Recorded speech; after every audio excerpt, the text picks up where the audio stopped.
Em nome do Pai, do Filho e do Espírito Santo. Amém.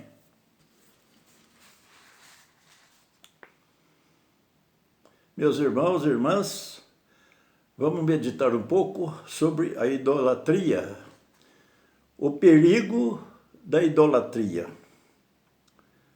A idolatria é tudo aquilo que você valoriza nesta terra acima de Deus. Tudo aquilo que você ama mais é o seu ídolo. O maior perigo é você amar você mesmo e idolatrar o seu próprio egoísmo. Com isso, você acha que está acima de tudo. Isto é o maior pecado e se morrer com ele, não terá perdão. Do egoísmo nasce todos os outros pecados. Do egoísmo surgiu o príncipe dos demônios. Príncipe porque foi o primeiro e autor de todo o pecado. Assim se deu com o anjo mais lindo que Deus criou no céu. Por egoísmo, este anjo se achou no direito de revoltar-se contra o seu Criador e tomar o seu lugar. Muitos outros anjos se aderiram a ele e houve uma batalha no céu. E Deus o expulsou a todos os revoltosos. Estes anjos caídos desceram para a terra e aqui fizeram sua morada. Este lindo anjo se tornou seu príncipe dos demônios, Lúcifer. Hoje trava grandes batalhas espirituais na terra contra os homens, a fim de tirar a felicidade dele nos céus. O egoísmo é o princípio de todos os pecados. Vamos conhecer o que é idolatria. Ser idólatra é amar e adorar aquilo que não é Deus. Só Deus Pai, Filho e Espírito Santo deve ser adorado. Só estes são divinos. Deus em três pessoas distinta, mas um só Deus verdadeiro. Todos os outros santos são apenas criaturas. Nem mesmo Maria Santíssima, a mais santa entre todas as mulheres, ela não tem divindade. Ela é a mais santa de todas as mulheres, mas não tem divindade. Ela não é divina. Maria Santíssima é a rainha de todos os santos, mas não é divina, por ela ser também uma criatura. Criatura não pode ser divina. Ela ser uma criatura santíssima merece toda a nossa veneração e respeito abaixo de Deus e acima de todos os santos. Nossa Senhora Maria Santíssima, ela só está abaixo de Deus e acima de todos os santos. Dizem que Maria não leva ninguém ao céu. Isto é verdade. Isto é verdade, não leva mesmo. Maria nos leva a Jesus, que é o caminho, verdade e vida. Ninguém vai ao Pai senão por Ele. Maria é a porta do céu pela qual chegaremos a Jesus. Assim como Jesus veio até nós, através de Maria, sua mãe, é também por ela que vamos a seu Filho Jesus. Só Ele é o caminho que nos leva ao céu. Só Ele é o Redentor. E Maria, mãe de Jesus, é a corredentora, é a colaboradora. como foi por Maria que Jesus... Como foi por Maria que Jesus veio até nós. Assim também será com Maria que chegaremos a Jesus. Não existe outro caminho. Maria não leva ninguém ao céu, mas leva Jesus. Ela conduz-nos até Jesus e depois ao céu. Maria é a porta do céu. A Maria Santíssima é tão importante nos planos de salvação, quanto a Jesus. Maria é tão importante nos planos de salvação, tanto quanto a Jesus, porque sem Maria, Jesus não teria vindo. Por iniciativa de Deus, foi em Maria que se deu o início da nossa salvação. Ninguém chegará a Jesus sem primeiro passar por Maria. Ninguém entrará no céu sem primeiro passar por Maria, porque ela é a porta do céu. Pense nisso e seja verdadeiro devoto de Maria Santíssima. Pense nisso e seja verdadeiro devoto de Maria Santíssima. Ninguém vai ao céu sem passar por Maria. Ninguém, porque ela é a porta do céu. Ela que nos leva até Jesus. E Jesus é o único Salvador.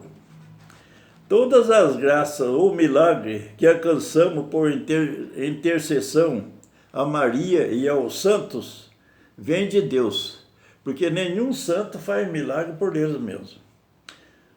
Nossa Senhora Maria, Mãe de Deus, Nossa Senhora Maria, Mãe de Jesus, e a todos os outros santos que veneramos, não fazem milagres por eles mesmos. Nenhum deles faz milagre. Então não tem santo milagroso. Depende da fé de cada pessoa para conseguir a intercessão de Deus através do santo, através de Maria e os santos, e receber de Deus as graças. Nem Maria, Mãe de Jesus, e todos os outros santos que veneramos não fazem milagres por eles mesmos. Só Deus é fonte de toda graça e milagres. Só Deus é fonte de todas as graças e milagres. Maria Santíssima é o canal da graça de Deus.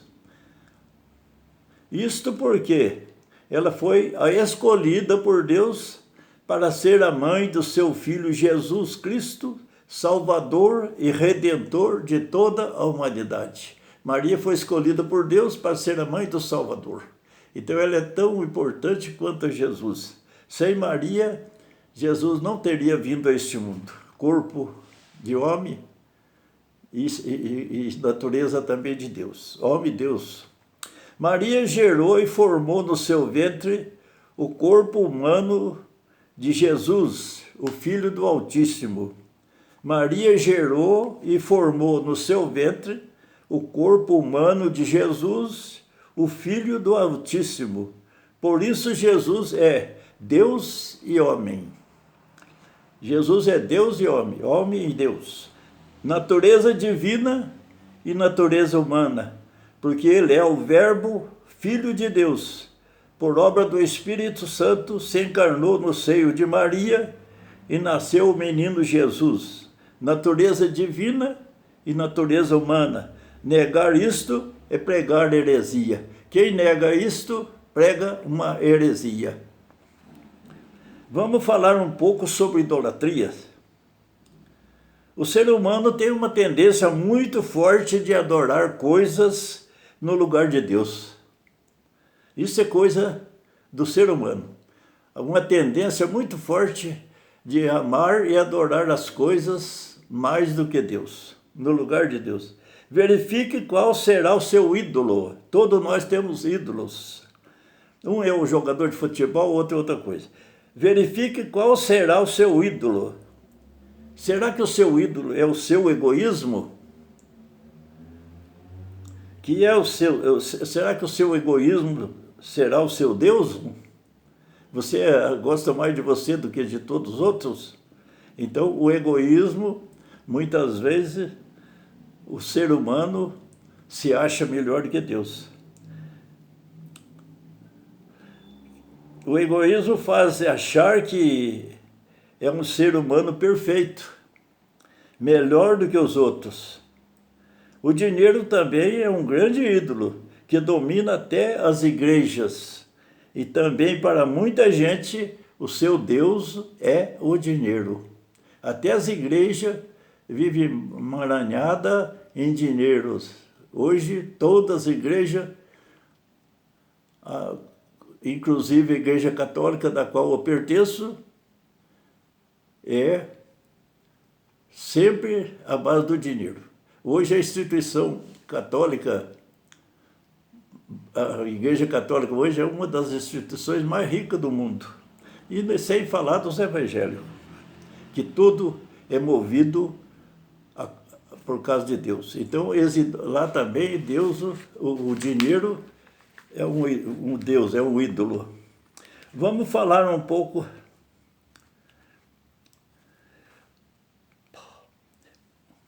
Outro perigo: pai, mãe, filho, filha, esposo ou esposa, ou amigos, cavalo, carro, cavalo, futebol, jogo, tudo são coisas. Tudo isso pode ser um ídolo. Veja qual mais que você gosta nessa terra. Isso tudo pode ser um ídolo. Para muitos, pode ser um ídolo para muitos. Jesus disse assim: aquele que ama o pai ou a mãe mais do que a mim, não é digno de mim. Está escrito em Mateus, capítulo 10, versículo 37.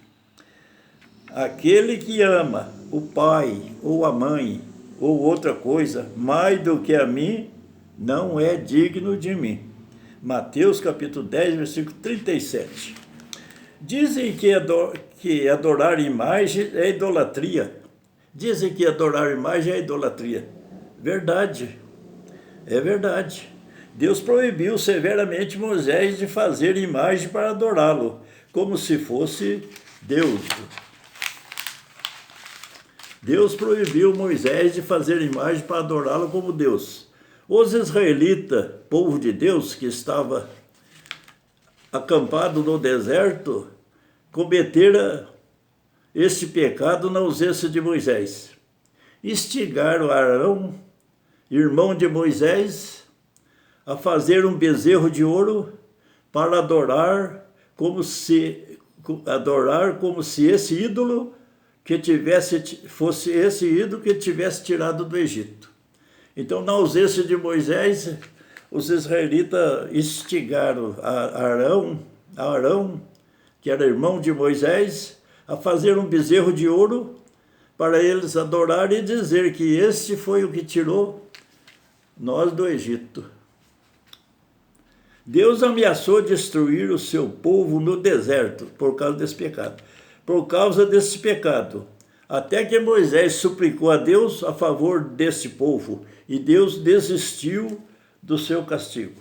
Mas enviou serpentes venenosas, que todos aquele que fosse picado por ela morreria. Deus queria destruir o povo todo do deserto, mas Moisés intercedeu a Deus e Deus revogou o castigo, mas enviou serpente venenosa que picasse aquele povo. Deus ameaçou destruir o seu povo no deserto por causa desse pecado, até que Moisés suplicou a Deus a favor desse povo e Deus desistiu, mas enviou serpente venenosa que todos aquele que fosse picado por ela morreria. Moisés suplicou novamente a Deus, quando o povo estava morrendo todo, picado da serpente, Moisés suplicou de novo a Deus e ele mandou.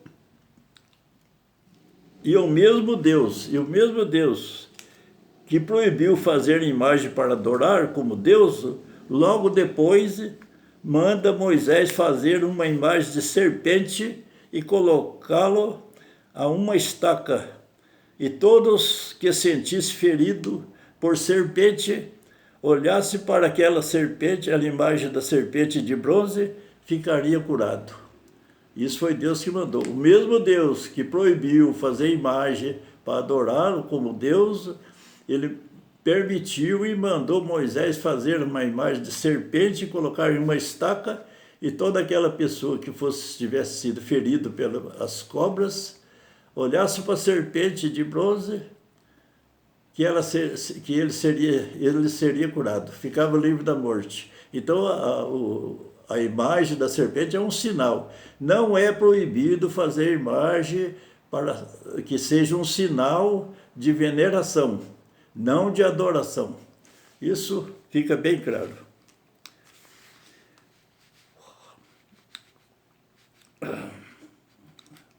Veja o que está escrito.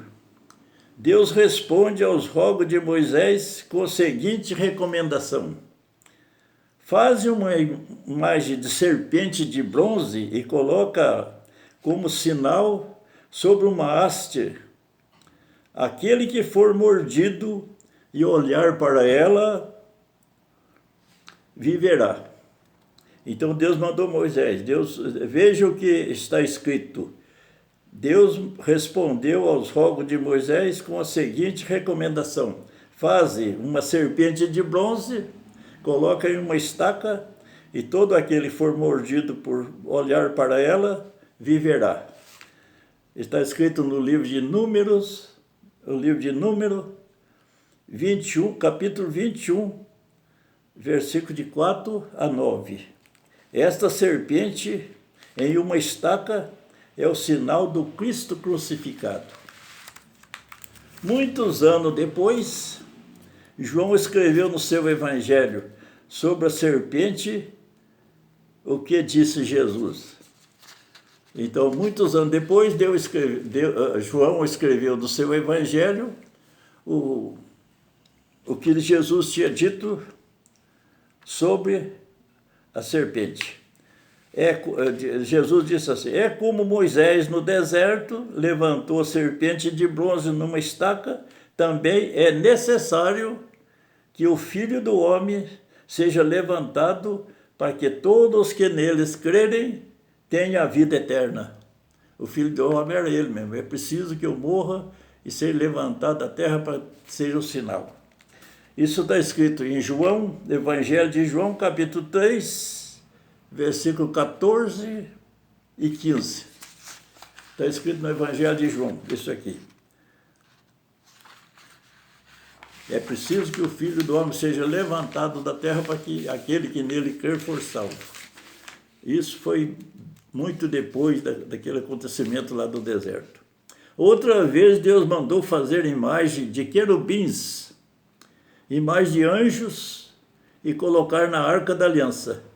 Está escrito no livro do Êxodo 25, capítulo 25, verso 19 a 21.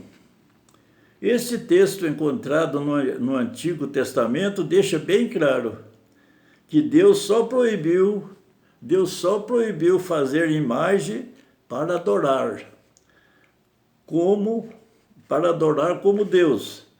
Mas ele mesmo mandou fazer imagem para sinal e veneração, que não é de maneira alguma adoração. Então as imagens é um sinal da realidade do céu. Então a imagem é um sinal que Deus permite fazer para sinal e veneração, mas nunca ser para adoração. Me desculpe, nossos irmãos evangélicos, vocês estão equivocados, agindo assim. Muitos apegados ao Antigo Testamento, até porque o Novo Testamento anula o Antigo. O Novo Testamento anula o Antigo Testamento. Então, o que vale é o Novo Testamento. O Antigo Testamento serve para referência.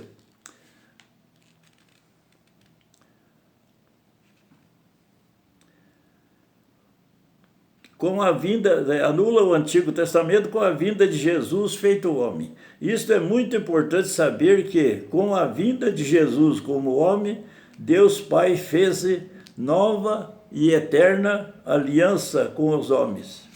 Se esta aliança é eterna, é porque não haverá mais aliança nenhuma. como no Antigo Testamento Deus fez inúmeras alianças com o seu povo. No Antigo Testamento Deus fez muitas alianças com o seu povo, mas Deus fez com Jesus a última, nova e eterna aliança. Não vai ter mais aliança nenhuma com o seu povo. É bom saber que com esta nova e eterna aliança, Deus anula todo o Antigo Testamento. Aquelas regras antigas já não têm mais valor, a não ser os mandamentos de Deus dados por Moisés. Este Jesus não aboliu, mas outras regras ele aperfeiçoou, tal como foi. Ele diz, tal como foi dito, ele diz assim, foi dito aos antigos, eu porém vos digo. Isso a gente encontra muito assim. Essa regra foi dita aos antigos, mas eu porém vos digo. Ele modificou algumas coisas, aperfeiçoou, mas os mandamentos da lei de Deus ele não aboliu, ele só confirmou. Agora, muitas outras regras já não têm mais valor. As imagens que os católicos veneram são apenas sinais que levam a refletir. As imagens que nós veneramos são sinais que levam a refletir. É uma ignorância sem cabimento achar que adoramos imagens, tal como a pequenina imagem de Nossa Senhora Aparecida, encontrada no Rio Paraíba, quebrada em 2 pedaços. A imagem de Aparecida, nem todos sabem, mas foi encontrada no Rio Paraíba em 2 pedaços, a imagem quebrada. A imagem que quando quebrou jogaram no rio, essa imagem sem valor. E Deus quis usar dessa pequenina imagem, simples imagem, para uma grande devoção e muitos milagres. Quebrada em 2 pedaços sem nenhuma divindade. Então, quer dizer que a imagem de Aparecida não tem nenhuma divindade. Não. Quem achar que lá está o Deus, lá vai... Não, está errado. A imagem é imagem, é sinal. E muito menos a imagem de Aparecida, que não tem nenhuma divindade para ser adorada. Não, não tem. Então, por isso, ninguém adora a imagem, deve adorar imagem. Não, ninguém adora. É muita ignorância quem assim pensa.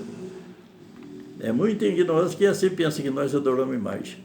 Nem Maria Santíssima, que está no céu, esse aqui é muito forte. Nem Maria Santíssima, que está no céu, junto de Deus, por mais santa que ela seja, não tem nenhuma divindade. Maria não tem nada de Deus, de divina. Não, Maria não é divina. Então, Maria Santíssima, que está no céu, junto de Deus, que nós cremos, nós acreditamos, por mais santa que ela seja, que ela é a santa, a maior santa entre as mulheres, não tem nenhuma divindade, por ela ser uma criatura. Então, por ela ser uma criatura, nunca pode ser Deus. Então, por ser uma criatura, então ela não é divina. Quanto mais uma pequena imagem feita de argila, que nem aquela de Aparecida, nós nunca adoramos como deusa. Nem Maria Santíssima, que está no céu, por mais santa que ela seja, ela não tem divindade, muito menos uma imagem de argila que nós vamos adorar como Deus. Não, ninguém adora. As imagens que veneramos é um sinal pelo qual já recebemos muitas graças de Deus.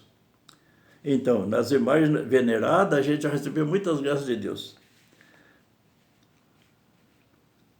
Principalmente a pequenina imagem de Aparecida, que nós veneramos desde criança. Quantas graças eu já recebi de Deus através desta insignificante imagem Senhora de Aparecida, que foi encontrada por 3 pescadores nas águas do Rio Paraíba, São Paulo. Muitos milagres aconteceram a ponto de hoje ela ser reconhecida Nossa Senhora, Rainha e Padroeira do Brasil. Esta devoção está espalhada por todo o mundo católico. A devoção de Nossa Senhora Aparecida é tão grande em todo o mundo católico. Todo onde existe catolicismo, tem a veneração à imagem de Aparecida. Só adoramos a Deus Todo-Poderoso, Pai, Filho e Espírito Santo. Só adoramos Deus Todo-Poderoso, Pai, Filho e Espírito Santo. Veneramos imagens, que é um sinal da realidade no céu. A imagem é o sinal. O perigo da idolatria. O perigo da idolatria. Pastor evangélico, papa, bispo, padre, também pode ser ídolo para muitos. Pastor evangélico, papa, bispo, padre, também pode ser ídolos para muitos. A religião também pode ser um ídolo. Para os que são fanáticos, que se acha que por ele ser desta ou daquela igreja, daquela religião, já estão salvos. Então o fanatismo é um pecado. Então a religião também pode ser um ídolo para aquele que se acha que por ele ser católico ou evangélico, já estão salvos. Isso é heresia, não é verdade. Muitos vão à igreja porque adoram o padre ou o pastor, que celebra, ou alguns amigos idolatrados que lá estão. Muitos vão à igreja por causa de padre, por causa de pastores, ou então por causa de amigo que foi idolatrado, que é o amigo dele, que é o ídolo, que estão lá. Outros são católicos fanáticos. Outros são católicos fanáticos que acreditam que a pessoa do Papa é santa. Isso é absurdo. Acreditar que uma pessoa, aí antes de morrer, seja santa é muita ignorância. Papa é também humano, pode errar e pecar e até ir para o inferno, porque ele é um homem de carne e osso, como qualquer um de nós. É um erro grave pensar que papa, bispo e padre não tenham tentações. Talvez eles tenham muito mais tentações do que um simples católico. Achar que o Papa é santo, tem fé, o padre é muito santo, tem muita fé e não tem tentação? Não, eles são muito mais tentados do que nós, do que o simples católico. É na tentação que muitos se santificaram. A tentação é importante para a santificação da pessoa. A santidade não é de uma pessoa. A santidade não é da pessoa do Papa. A santidade é do papado que Jesus edificou sobre Pedro. Essa é a sua santidade, a promessa de Deus. Jesus disse a Pedro, tu és Pedro, disse a Pedro, tu és pedra, e sobre esta pedra edificarei minha igreja. Esta pedra é o papado de Pedro, é a promessa, que os poderes do inferno jamais conseguirão dominá-lo. Esta pedra não morrerá jamais. O que morreu foi a pessoa de Pedro. Foi a pessoa de Pedro que morreu, mas a promessa ficou. Pessoa de Pedro. O que morreu foi a pessoa de Pedro, mas a pedra fundamental da igreja edificada sobre Pedro é Cristo. Cristo é a pedra angular que vive para sempre. Então, aquela pedra que o Cristo falou para Pedro, Pedro, tu és pedra, essa pedra é a pedra angular, essa pedra é o próprio Cristo. É a pedra angular que vive para sempre. Esse Pedro, pedra, é a santidade da promessa de Cristo, que permanecerá até a segunda vinda. Isso vai permanecer até a segunda vinda de Cristo. Mas muitos papas se santificaram. Muitos papas se santificaram com as suas vidas de fé e santidade. Mas também, muitos papas também se perderam, cometendo pecado e pregando heresias, e dando testemunho negativo, pervertendo seus fiéis e destruindo a igreja. Isso também acontece. Muitos papas se santificaram, mas muitos também se perderam, pregando heresia, cometendo pecado, escândalo, pervertendo seus fiéis e pregando heresia e destruindo a igreja. Tome cuidado para não ser um idólatra. Adoração só a Deus. Nossa Senhora, anjos e santos que estão no céu, nós intercedemos a Ele que estão junto de Deus. E as imagens feitas pelas mãos de homens, nós veneramos como um sinal. Nós intercedemos aos santos, a Nossa Senhora, santos e anjos que estão no céu, e as imagens feitas pelas mãos de homem, nós veneramos como um sinal. O mesmo que Deus ordenou a Moisés fazê-lo lá no deserto, próximo ao Monte Sinai. O mesmo que Deus mandou Moisés fazer lá, a serpente de bronze, lá no deserto, próximo ao Monte Sinai. Então, as imagens feitas por mão de homem, nós veneramos como um sinal, né? Todo mundo sabe, a fotografia do meu pai, ó, a fotografia do meu pai ali, né? Então, mas não é o pai que está ali. Não, não é. Não julgueis os outros, que Deus também não vos julgarás. Não condeneis, e Deus não vos condenarás. Perdoai, e Deus vos perdoará.